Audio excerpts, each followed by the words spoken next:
Pour apporter vos témoignages sur l'actualité, appelez Jean-Michel Apathy au 39 21. 50 centimes la minute, plus coût de l'appel. Jean-Michel Apathy, Maxime Switek. Vos témoignages sur l'actualité, comme chaque midi au 39 21. Dans un instant, nous parlons avec vous du port d'armes. Les policiers pourront porter leurs armes même lorsqu'ils ne sont pas en service. Mesure exceptionnelle. Vous êtes policier, appelez-nous au 39 21. Mais d'abord, nous voulions revenir sur ces deux agressions à Marseille. Une jeune femme voilée, frappée par un homme qui l'accusait d'être une terroriste. Et puis, ce professeur d'une école juive qu'on a entendu à midi et demi dans le journal, attaqué à coups de couteau par 3 hommes, Jean-Michel. Oui, Maxime, on a voulu vous donner la parole sur ce sujet parce qu'évidemment, ce qui peut guetter, entre autres conséquences extrêmement néfastes, une société comme la nôtre, ce sont des affrontements communautaires. Évidemment, personne ne les souhaite, mais quand on note qu'à Marseille, dans la même journée, un membre de la communauté juive puis une jeune femme musulmane sont agressés, évidemment, on voit là à la fois un fait divers très emblématique et un motif d'inquiétude. Donc, nous avons souhaité vous donner la parole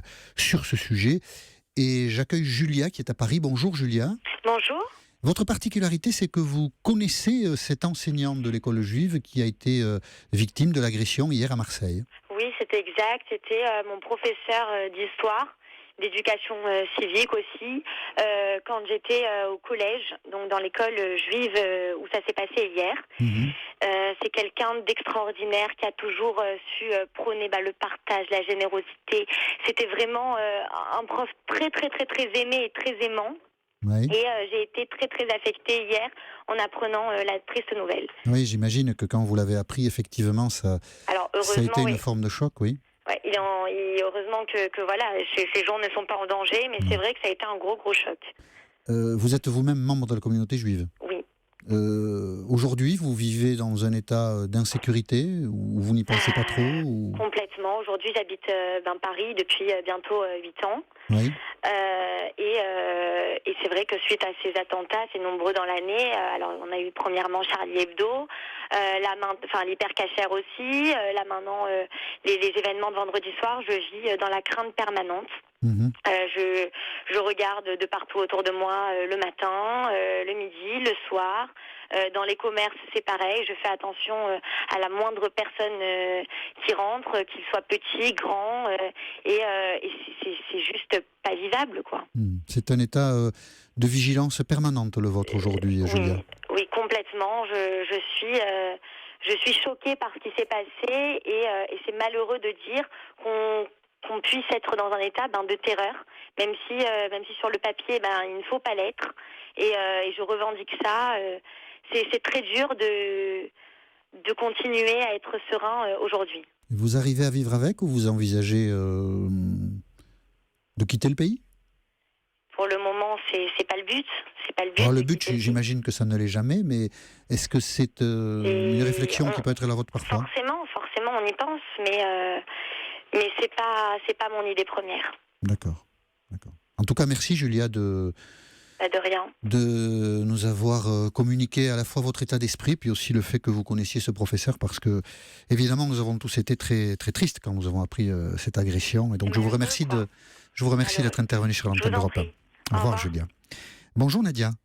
Oui, bonjour. Vous êtes à Livry-Gargan, en Seine-Saint-Denis ? Tout à fait, j'habite à Livry-Gargan. Moi, je suis française doublement touchée. Je suis choquée. C'est vraiment un cri de colère que je veux lancer aujourd'hui. Oui. Choquée par ces différentes agressions, que ce soit dans la communauté juive ou la communauté musulmane. Je veux dire que moi, je suis là, je suis dentiste. J'habite en France, je suis d'origine algérienne depuis 30 ans. Nous avons toujours cohabité, toutes les communautés ont cohabité en toute amitié. Et je peux vous assurer que la religion n'a jamais été un blocage. Au contraire, ça a été une richesse pour nous et nos enfants. Moi, j'ai 4 enfants, dont 2 qui sortent de grandes écoles. Donc, peut-être, Nadia, excusez-moi Nadia. Excusez-moi Nadia, peut-être on va... Je ne sais pas, il y a un problème de communication. Du coup, votre voix nous parvient de manière un peu bizarre.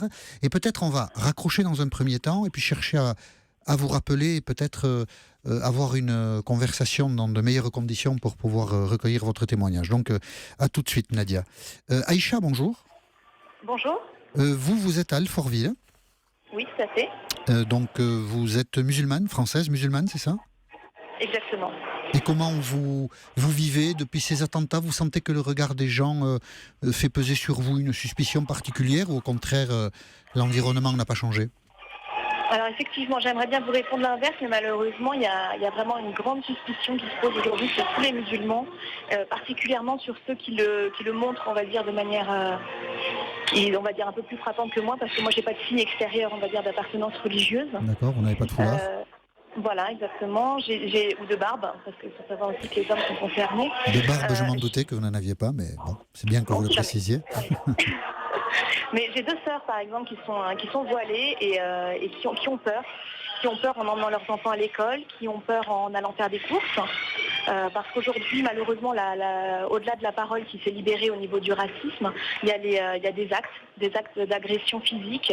Et forcément, on s'en prend aux plus faibles. Mais vos sœurs, par exemple, qui portent le voile, on leur fait de plus en plus de remarques. Alors déjà, il faut savoir que depuis les attentats de janvier, il y avait eu une escalade à ce niveau-là. Oui. Au niveau des regards, au niveau des gestes déplacés, quelques petites, entre guillemets, agressions verbales. Elles avaient subi ça. Et aujourd'hui, c'est beaucoup plus frappant. Là, tout à l'heure, ce matin, une qui s'est fait klaxonner dans la voiture. Elle était avec son fils dans la voiture. Bon, voilà, ça peut être un fou. Bien sûr. Et du coup, la vie quotidienne est affectée, évidemment, par tout ça, je l'imagine. Bien sûr. Mais j'ai conscience que la vie quotidienne de tout le monde est affectée aujourd'hui par ces attentats. Malheureusement, ce qui me gêne, moi, c'est qu'elle soit affectée parce qu'on est musulman. Je comprends. Parce qu'on est parisien, parce qu'on est français, elle l'est forcément, de fait, mais parce qu'on est musulman, il est là le problème. Ou qu'on soit juif, musulman, ou quelle que soit son appartenance religieuse, je pense pas que ça doit justifier quand même ces actes-là. Bien sûr, bien sûr. Rien ne les justifie, vous avez raison. Et donc on était pour cela content de vous donner l'occasion de le dire sur l'antenne d'Europe 1. Je signale que le bruit qu'on entendait derrière vous, parce que c'était très bruyant, est un bruit assez sympathique, puisque j'imagine que ce sont des enfants. Vous êtes enseignante et donc voilà. Mais évidemment, voilà, très bien. Donc je vous laisse à vos enfants et je vous remercie, Aïcha, d'avoir accepté d'être sur l'antenne d'Europe 1. Bonne journée. Sabine, qui est à Paris. Oui, bonjour Sabine. Bonjour. Bonjour. Vous êtes membre de la communauté juive ? Oui, mais je suis d'abord française. Et vous êtes d'abord française, oui, vous avez raison. J'aurais dû commencer par là. Mais vous avez raison. Oui, vous avez raison de me reprendre parce que c'est comme cela qu'il faut présenter les choses et les gens. Vous êtes française et vous êtes membre de la communauté juive. Oui, et ça me gêne aussi beaucoup que quand on parle à un membre de la communauté juive, comme vous dites, on lui demande s'il envisage de partir où en Israël. Israël, c'est pas mon pays. Moi, je suis française et j'ai pas d'autre pays. Alors, là aussi, peut-être que vous avez raison de me reprendre et peut-être pas. C'était le sous-entendu de ma question précédente. Oui, c'est pour ça que je vous le dis. C'était à Julia, parce que comme elle disait, mais vous avez raison, mais comme elle disait qu'elle se sentait de plus en plus mal, du coup... je n'y avais pas réfléchi avant de la poser. Peut-être qu'il vaut mieux réfléchir avant de poser la question. Mais je me suis dit, tiens, est-ce qu'elle envisage de quitter le pays ? Alors, et le sous-entendu, c'était Israël, vous avez raison. Je pense que si vous aviez quelqu'un qui n'appartenait pas à la communauté juive, qui est athée ou qui appartiendrait à la communauté catholique, vous ne lui demanderiez pas s'il envisage de partir. Vous avez raison, parce que moi, si je réfléchissais à l'endroit où je devrais partir, je ne saurais pas quoi vous répondre. Donc, voilà. À part au Pays Basque, qui est en France, je ne vois pas bien où je pourrais aller. Voilà. Donc, moi, je suis française. D'accord. Je suis française séfarade, c'est-à-dire que mes parents mes grands-parents et arrière-grands-parents sont d'Algérie lorsqu'elle était française, donc on est français depuis 1870. Donc je suis française, de culture française. Mes parents ont été à l'école de la République. Je n'ai jamais été dans une école confessionnelle. Ma pratique religieuse, j'y suis attachée. Je ne vais pas le mentir, mais de manière purement intime. Oui, bien sûr. Et la pratique que j'ai n'est pas visible. Alors, effectivement, je suis brune, j'ai les yeux verts, mais je fais plus séfarade je fais plus juive que bretonne. Ça, je ne pourrais pas l'enlever. Bien sûr. En revanche, est-ce que la communauté juive a peur ? Je pense que avant que toute la communauté française ait peur, oui, la communauté juive a eu peur parce qu'elle a eu de quoi avoir peur. Bien sûr. D'accord. Donc, aller à l'école pour les enfants qui vont dans une école confessionnelle avec des militaires devant, oui, ça fait peur, ça rassure pas, ça angoisse. Dans notre pays, ça ne devrait pas exister.